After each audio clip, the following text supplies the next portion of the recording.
السلام عليكم ورحمة الله وبركاته. إن الحمد لله نحمده ونستعينه ونستغفره ونتوكل عليه ونعوذ بالله من شرور أنفسنا ومن سيئات أعمالنا. اللهم صل على محمد وعلى آل محمد. يا أيها الذين آمنوا اتقوا الله حق تقاته ولا تموتن إلا وأنتم مسلمون. ബഹുമാന്യനായ നമ്മുടെ യോഗത്തിൻ്റെ അധ്യക്ഷൻ പ്രൊഫസർ മൂസ സ്വലാഹി അവർകൾ പ്രൗഢഗംഭീരമായ ഈ പ്രോഗ്രാം ഔപചാരികമായി ഉദ്ഘാടനം നിർവഹിച്ച ബഹുമാന്യനായ AP അബ്ദുസ് സമദ് സാഹിബ്, അതുപോലെ തന്നെ ഈ വേദിയിൽ സന്നിധരാകുന്ന ബഹുമാന്യരായ എല്ലാ വ്യക്തിത്വങ്ങളും, എൻ്റെ പ്രിയപ്പെട്ട കുട്ടികളെ, രക്ഷിതാക്കളെ, സഹോദരന്മാരെ, സഹോദരികളെ, അനൽപമായ സന്തോഷത്തോടു കൂടിയാണ് നിൽക്കുന്നത്. പക്ഷേ സംസാരിക്കാൻ പറ്റിയ സാഹചര്യമല്ല എന്ന് എനിക്ക് നന്നായി അറിയാം. എല്ലാവരും കൗതുകത്തോടു കൂടി നമ്മുടെ കുരുന്ന് മക്കളുടെ പ്രകടനം കാണാൻ കാത്തു നിൽക്കുകയാണ്. അറബി ഭാഷയിലൊരു പ്രയോഗമുണ്ട്, എല്ലാ സദസ്സിനും ഒരു സംസാരത്തിൻ്റെ സന്ദർഭമുണ്ട്. ലിക്കുല്ലി മക്കാനിൻ മക്കാൽ. അതുകൊണ്ട് ദീർഘമായി സംസാരിക്കാൻ ഏതായാലും ഉദ്ദേശിക്കുന്നില്ല എന്ന് ആമുഖമായി സൂചിപ്പിക്കുകയാണ്. ബഹുമാന്യരായ സഹോദരന്മാരെ, സഹോദരികളെ, ഈ സദസ്സ് എന്ന് പറയുന്നത് വിശുദ്ധ ഖുർആനിൻ്റെ അള്ളാഹുവിൻ്റെ പാശത്തിൻ്റെ ഹബിലിൻ്റെ പുറത്ത് ഒത്തുകൂടിയ സദസ്സാണ്. ഇങ്ങനെയുള്ള സദസ്സുകളിൽ അള്ളാഹുവിൻ്റെ റഹ്മത്തിൻ്റെ മലായിക്കത്തുകളുടെ കാരുണ്യവർഷം ഉണ്ടാകും എന്ന് മഹാനായ റസൂൽ കരീം സല്ലല്ലാഹു അലൈഹി വസല്ലം പറഞ്ഞു തന്നിട്ടുണ്ട്. അതുകൊണ്ട് ഇവിടെയുള്ള ഈ ഇരുത്തം ഒരിക്കലും നമുക്ക് വെറുതെയാവുകയില്ല എന്ന് നാം തിരിച്ചറിയുക. നോക്കൂ, നിങ്ങൾ മറ്റു സ്കൂളുകളിൽ നിന്ന് വ്യത്യസ്തമായി അൽഫിത്ര എന്ന് പറയുന്ന വിദ്യാഭ്യാസ സമ്പ്രദായത്തിൻ്റെ ഭാഗഭാക്കുകളായി, അതിൻ്റെ സംരക്ഷകരായി, കസ്റ്റോഡിയൻസായിട്ട് നിൽക്കുന്ന ആളുകളാണ് നമ്മളൊക്കെ. വളരെ അത്ഭുതകരമായ റിസൾട്ട് ഉണ്ടായിട്ടുള്ള ഒരു വിദ്യാഭ്യാസ സമ്പ്രദായമാണ് ഈ അൽഫിത്ര വിദ്യാഭ്യാസ സമ്പ്രദായം. 2 വയസ്സിൽ ഉമ്മമാരുടെ മടിത്തട്ടിൽ നിന്ന് മുലകുടി കഴിഞ്ഞ് പുറത്തിറങ്ങി 1 വർഷം പൂർത്തിയാകുന്നതിന് മുമ്പാണ് ഈ കുട്ടികളെ സ്കൂളിലേക്ക് അയക്കുന്നത്. 2.25 വയസ്സിലാണ് അഡ്മിഷൻ ആരംഭിക്കുന്നത്. തുടർന്ന് 3 വർഷം പൂർത്തിയാക്കി കഴിയുമ്പോൾ വിശുദ്ധ ഖുർആനിൻ്റെ ആദ്യം മുതൽ അവസാനം വരെ തെറ്റൊന്നും കൂടാതെ തജ്വീദിയായ നിയമങ്ങൾ പാലിച്ചുകൊണ്ട് ഈ കുട്ടികൾ പാരായണം ചെയ്യുന്നു എന്ന് വരുന്നത് ഒരു വലിയ അത്ഭുതമാണ്. അതിനു പുറമെ ഏകദേശം 1-1.5 ജുസ് കുട്ടികൾ മനഃപ്പാടമാക്കുകയാണ്. ഇവിടെ സമദ് സാഹിബ് സൂചിപ്പിച്ചതുപോലെ ഒരുപാട് അദ്കാറുകൾ കുട്ടികൾ പഠിക്കുകയാണ്. ഒരുപാട് അദ്കാറുകൾ, അതേപോലെ തന്നെ ഒരുപാട് ആദാബുകൾ. നമുക്ക് കഴിഞ്ഞ ദിവസം എൻ്റെ അനുജൻ്റെ മകൻ അൽഫിത്ര പഠിക്കുകയാണ്. ഇപ്പോൾ വെള്ളം കുടിക്കുമ്പോൾ ടാപ്പിനടുത്ത് പോയിട്ട് വെള്ളമെടുത്ത് താഴെ ഇരുന്നിട്ട് കുടിക്കുകയാണ്. വലിയ ആളുകൾ പോലും ശ്രദ്ധിക്കാത്ത മര്യാദകൾ, ഭക്ഷണപാനീയ മര്യാദകൾ, ഉറങ്ങുമ്പോഴുള്ള മര്യാദകൾ, മലമൂത്ര വിസർജന മര്യാദ തുടങ്ങിയ എല്ലാ ആദാബുകളും അവർ അനുസരിച്ച് ജീവിക്കുകയാണ്. ഇങ്ങനെയുള്ള അത്ഭുതകരമായ ഒരു വിദ്യാഭ്യാസ സമ്പ്രദായമാണ് ഇത്. പലപ്പോഴും നമ്മുടെ ആളുകൾ ഇതിനെക്കുറിച്ച് അത്ര ഗൗനിക്കുന്നില്ല എന്നതാണ്. എൻ്റെ ഒരു സുഹൃത്ത് അധ്യാപകൻ, അദ്ദേഹം സങ്കടത്തോടു കൂടി പറഞ്ഞ ഒരു കാര്യം എൻ്റെ ജീവിതം, അദ്ദേഹം 50 വയസ്സൊക്കെ കഴിഞ്ഞിട്ടുണ്ട്. അദ്ദേഹം പറഞ്ഞത്, എൻ്റെ ജീവിതത്തിൽ ഒരിക്കൽ പോലും എനിക്ക് വിശുദ്ധ ഖുർആൻ ആദ്യം മുതൽ അവസാനം വരെ ഓതാനുള്ള തൗഫീക്ക് ഉണ്ടായിട്ടില്ല എന്നതാണ്.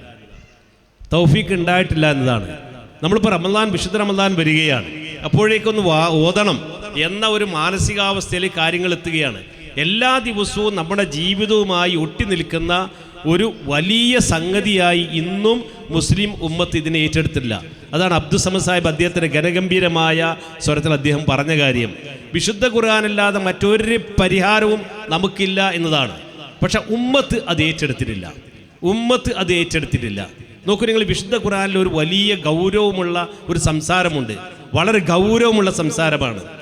ലൗ അൻസൽന, അല്ലാഹു സുബ്ഹാനഹു വ തആല പറയാണ്, ലൗ അൻസൽന ഹാദൽ ഖുർആന അലാ ജബലിൻ, ഈ വിശുദ്ധ ഖുർആനിനെ ഒരു പർവ്വത ശിഖരത്തിൻ്റെ മുകളിലാണ് നാം ഇറക്കുന്നത് എങ്കിൽ ലറഅയ്തഹു ഖാശിയം മുതസദ്ദിയം മിൻ ഖശിയത്തില്ലാ, അല്ലാഹനെ പേടിച്ചിട്ട് ആ പർവ്വതം പൊട്ടിപ്പിളർന്നു പോകും എന്നതാണ്. എത്ര ഗൗരവമുള്ള പ്രയോഗമാണ് അത്. മല വളരെ ദുർബലമായി എന്നതുകൊണ്ടല്ല, വിശുദ്ധ ഖുർആനിൻ്റെ ആശയത്തിൻ്റെ ഗാംഭീര്യത്തെയാണ് അത് സൂക്ഷിക്കുന്നത്. നോക്കൂ നിങ്ങൾ, മഹാനായ മൂസാ നബി അലൈഹി സ്വലാത്തു വസ്സലാമയെ സംബന്ധിച്ച് വിശുദ്ധ ഖുർആനിൽ ഇടക്കിടക്ക് ഇങ്ങനെ പറയുന്നുണ്ട്. അദ്ദേഹത്തിൻ്റെ ചരിത്രം വായിക്കുമ്പോൾ നമുക്ക് വളരെ ആവേശം ലഭിക്കും. അതിൽപ്പെട്ട ഒരുപാട് സന്ദർഭങ്ങളിൽ ഒന്ന്, അദ്ദേഹം അവിചാരിതമായി ഒരാളെ കൊല്ലാൻ ഇടവന്നു. തീർത്തും അവിചാരിതമാണ്, ബോധപൂർവ്വം ചെയ്തതല്ല. ആ കാരണം കൊണ്ട് അദ്ദേഹത്തിന് ഈജിപ്ത് വിട്ട് ദൂരേക്ക് പോവേണ്ടി വന്നു. അങ്ങനെ പോയി വളരെ രക്ഷപ്പെട്ടു പോവുകയാണ്. അവശനായി ഒരു കിണറിൻ്റെ അടുക്കലെത്തുകയാണ്. കിണറിൻ്റെ അടുക്കൽ എടുത്ത് നോക്കിയപ്പോൾ കാണുന്ന കാഴ്ച, കുറേ മല്ലന്മാരായ ആളുകളുണ്ട്. അവരുടെ ആടുകൾക്ക് വെള്ളമെടുക്കാൻ വേണ്ടി കിണറിൻ്റെ അടുക്കൽ തിക്കും തിരക്കും കൂടുന്നു. 2 പെൺകുട്ടികൾ അവർ നിസ്സഹായരായി മാറി നിൽക്കുകയാണ്. അപ്പോൾ മൂസാ നബി അലൈഹി സ്വലാത്തു വസ്സലാമയ്ക്ക് സ്വതസിദ്ധമായ ഒരു പ്രതികരണ ശേഷിയുണ്ട്. അദ്ദേഹം ആ മല്ലന്മാരൊക്കെ മാറ്റിയിട്ട് ഈ പെൺകുട്ടികൾക്ക് വേണ്ടി വെള്ളം എടുത്ത് അവർക്ക് കൊടുത്ത് അവർ വീട്ടിലേക്ക് പറഞ്ഞയച്ചു. ഈ 2 കുട്ടികൾ വീട്ടിൽ ചെല്ലുകയാണ്. ആ 2 കുട്ടികൾ ഷുഐബ് നബി അലൈഹി സ്വലാത്തു വസ്സലാമയുടെ മക്കളായിരുന്നു. അപ്പോൾ എന്താ മക്കളെ ഇന്ന് നേരത്തെ വന്നതെന്ന് വാപ്പ അന്വേഷിക്കുന്നു. അപ്പോൾ ഒരു ചെറുപ്പക്കാരൻ ഞങ്ങളെ വെള്ളം എടുക്കാൻ വേണ്ടി സഹായിച്ചു എന്ന് പറയുകയുണ്ടായി. എന്നാൽ ആ ചെറുപ്പക്കാരനെ വിളിച്ചു കൊണ്ടുവരാൻ വേണ്ടി ഒരു മകളെ പറഞ്ഞയച്ചു. അപ്പോൾ ആ വരവ് നമ്മളിങ്ങനെ കാണുകയാണ്. അങ്ങനെ അദ്ദേഹം ഒന്നും സംസാരിക്കുന്നില്ല, പെൺകുട്ടിയെ ഒന്നും സംസാരിക്കില്ല. ഉടനെ പറഞ്ഞത് നിങ്ങളെ ഉപ്പ വിളിക്കുന്നുണ്ട് എന്നതാണ്. അദ്ദേഹം ഒരു അഭയം കിട്ടാൻ വേണ്ടി അന്വേഷിച്ചുകൊണ്ടിരിക്കുകയാണ്. അങ്ങനെ നേരെ ചെന്ന് അവിടെ ചെന്നതിന് ശേഷം ഉപ്പ ഷുഐബ് നബി ഈ മകളോട് ചോദിക്കുന്ന ഒരു ചോദ്യമുണ്ട്. എന്താണത്? എങ്ങനെയുണ്ട് ഈ ചെറുപ്പക്കാരൻ? അത് വിശുദ്ധ ഖുർആൻ പറഞ്ഞു, ഇന്നഹു ഖവിയ്യുൻ അമീൻ. ഈ ചെറുപ്പക്കാരൻ നല്ല സ്ട്രോങ് ആണ്, നല്ല വിശ്വസ്തനാണ്. കാരണം വേണ്ടാത്തതൊന്നും ചെയ്തിട്ടില്ല എന്നതാണ്. നമ്മുടെ ചെറുപ്പക്കാർ മാതൃകയാക്കേണ്ടതാണ്. എന്നിട്ട് ഷുഐബ് നബി അലൈഹി സ്വലാത്തു വസ്സലാം മൂസാ നബി അലൈഹി സ്വലാം നടത്തുന്ന സംഭാഷണമുണ്ട്. ആ സംഭാഷണ ആകത്തുക ഇതാണ്: താങ്കൾക്ക് എൻ്റെ ആടുകളെ മേക്കാം 10 വർഷം, വേണമെങ്കിൽ കൂട്ടി കുറച്ചു കാലം കൂടെ നോക്കാം. പകരം എൻ്റെ ഒരു മകളെ എനിക്ക് വിവാഹം ചെയ്തു തരാം, താങ്കൾക്ക് വിവാഹം ചെയ്തു തരാം. ആ കരാർ അത് മഹറായി നിശ്ചയിച്ചുകൊണ്ട് മൂസാ നബി അലൈഹി സ്വലാത്തു വസ്സലാം ഭാര്യ ഒരു പെൺകുട്ടിയെ വിവാഹം ചെയ്യുന്നു. പിന്നീട് അദ്ദേഹം തൻ്റെ നാട്ടിലേക്ക് അള്ളാഹുവിൻ്റെ കൽപ്പന അനുസരിച്ച് വരികയാണ്. ആ വരുന്ന സമയത്ത് ഇരുട്ട് മൂടിയ സമയം. അദ്ദേഹം വിളക്ക് അന്വേഷിക്കുകയാണ്. അപ്പോൾ മലയുടെ മുകളിൽ ഒരു പ്രകാശം കാണുന്നു. അദ്ദേഹം കുടുംബത്തോട് പറഞ്ഞു, ഇന്നി ആനസ്തുനാറൻ, ഞാൻ ഒരു വെളിച്ചം കാണുന്നുണ്ട്, നിങ്ങളിവിടെ ഇരിക്കി, ഞാൻ പോയിട്ട് ആ വെളിച്ചത്തിൽ നിന്ന് നമുക്ക് നടന്നു പോകാനുള്ള വെളിച്ചം എടുത്തു വരാം എന്ന് പറഞ്ഞ് അദ്ദേഹം പോവുകയാണ്. ആ മലമുകളിലെത്തിയപ്പോൾ അദ്ദേഹത്തോട് അല്ലാഹു സുബ്ഹാനഹു വതആലയുടെ കൽപ്പന, നിന്റെ ചെരുപ്പ് അഴിച്ചു വെക്കണം. തുവാ പർവ്വതത്തിൻ്റെ താഴ്വരയിലാണ്, ചെരുപ്പ് അഴിച്ചു വെക്കണം. ഇത് വിശുദ്ധമായ സ്ഥലമാണ്. അദ്ദേഹം ചെരുപ്പ് അഴിച്ചു വെച്ചു. എന്നിട്ട് അള്ളാഹുമായി ഭൂമിയിൽ വെച്ച് സംസാരിക്കുകയാണ്. അതുകൊണ്ടാണ് മൂസാ നബി അലൈഹി സ്വലാത്തു വസ്സലാമയ്ക്കുള്ള പേര് കലീമുല്ലാഹി മൂസ എന്നാണ്. അള്ളാഹുമായി സംഭാഷണം നടത്തിയ വ്യക്തി. മൂസാ നബി അലൈഹി സ്വലാത്തു വസ്സലാം അള്ളാഹുവിനെ കാണണമെന്ന് ആഗ്രഹിക്കുകയാണ്.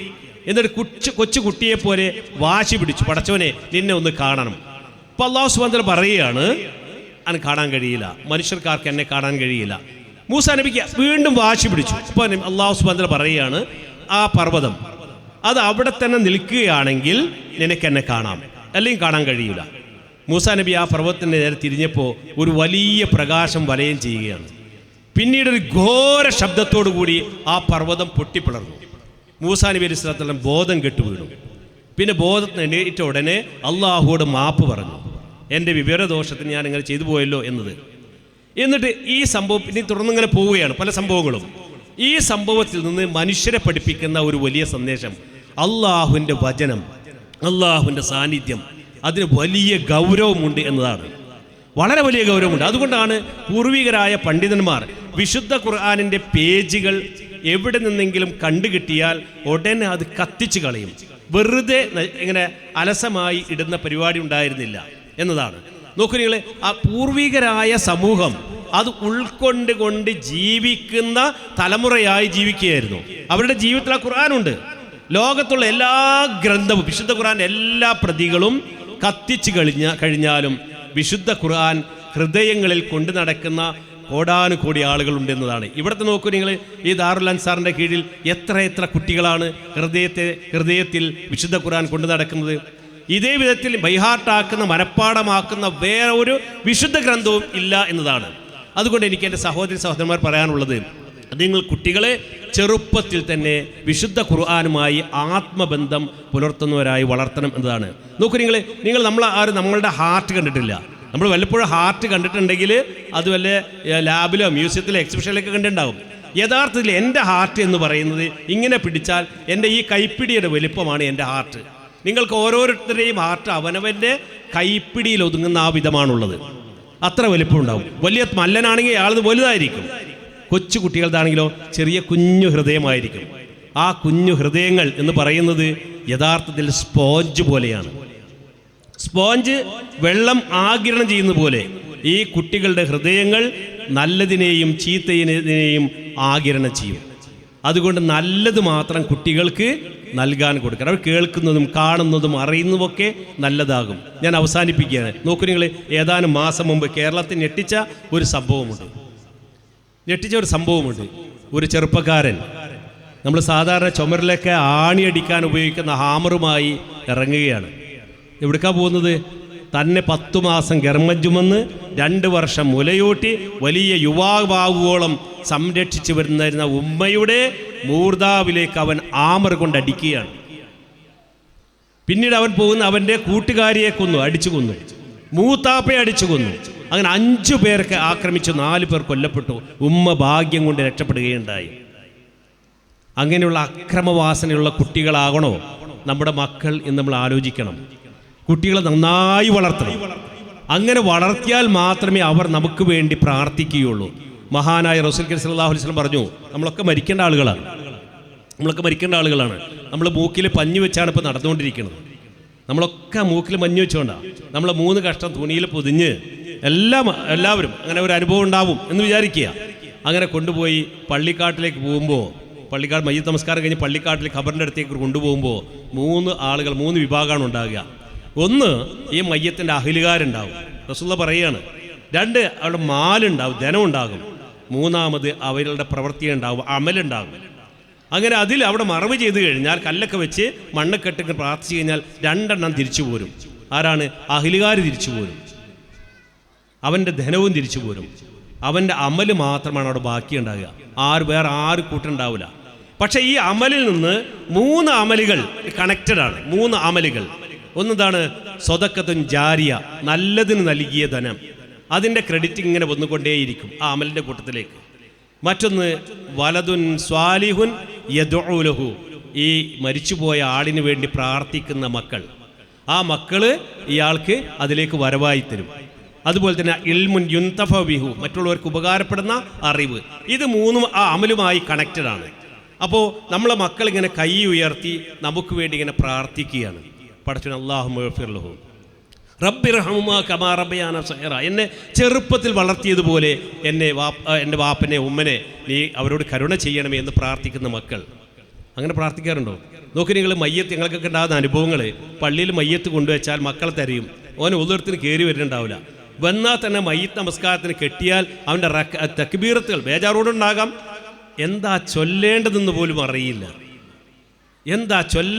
പോലും അറിയില്ല. അതുപോലെ വളരെ വേഗത്തിൽ മയ്യിത്ത് നമസ്കാരം പൂർത്തിയാക്കുന്ന മക്കൾ. ഈ പ്രാർത്ഥനകളൊക്കെ ആകാശ കാർമേഘങ്ങളെ കടന്ന് അള്ളാഹിൻ്റെ കോടതിയിലേക്ക് എത്തും എന്ന് നമുക്ക് പ്രതീക്ഷിച്ചുകൂടാ. അതുകൊണ്ട് നല്ല മക്കളെ ഉണ്ടാക്കുന്ന ഇത്തരത്തിലുള്ള വിദ്യാഭ്യാസ സമ്പ്രദായങ്ങളെ നമ്മൾ പരിപോഷിപ്പിക്കണം. എല്ലാ അർത്ഥത്തിലും പരിപോഷിപ്പിക്കുക. ഈ മക്കൾ നാളെ നമുക്ക് വലിയ മുതൽക്കൂട്ടായി മാറും. അങ്ങനെ ആകട്ടെ എന്ന് മാത്രം പറഞ്ഞുകൊണ്ട്, എനിക്ക് സദസ്സിൻ്റെ വികാരം നന്നായി ബോധ്യമുള്ള ആളാണ്. അതുകൊണ്ട് എൻ്റെ വാക്കുകൾക്ക് വിരാമം വിടുകയാണ്.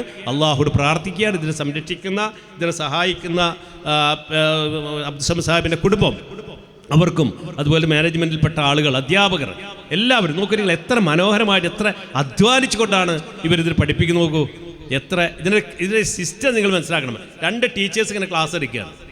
2 ടീച്ചേഴ്സ്, ഒരു ടീച്ചർ വേറെ ടീച്ചർക്ക് ക്ലാസ് എടുത്ത് കൊടുക്കുകയാണ്. അപ്പോൾ കുട്ടികൾ ഇതിനെ പാസീവ് ലേണിംഗാണ്. ഇപ്പോൾ ഈ കുട്ടി ടീച്ചർ സൂറത്തെ പറയുമ്പോൾ മറ്റേ ടീച്ചർ ഏറ്റു പറയും. അങ്ങനെ പറയുമ്പോൾ കുട്ടികൾ അറിയാതെ കേട്ട് പഠിക്കുകയാണ്.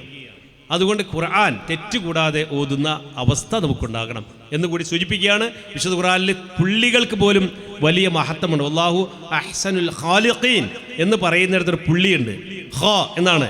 ആ പുള്ളി ഇല്ലാതെയാണ് ഒരാൾ പാരായണം ചെയ്യുന്നതെങ്കിൽ അതിനർത്ഥം അള്ളാഹു എത്ര നല്ല സൃഷ്ടികർത്താവ് എന്നതിന് പകരം അള്ളാഹു എത്ര നല്ല മുടിവെട്ടുകാരൻ എന്നായി അർത്ഥം മാറും.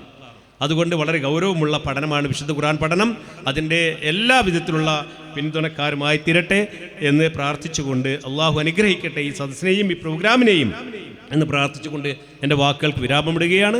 വാഹ് ദവാൻ അൽഹംദുലില്ലാഹി റബ്ബിൽ ആലമീൻ. അസ്സലാമു അലൈക്കും വറഹ്മത്തുള്ളാഹി വബറകാതുഹു.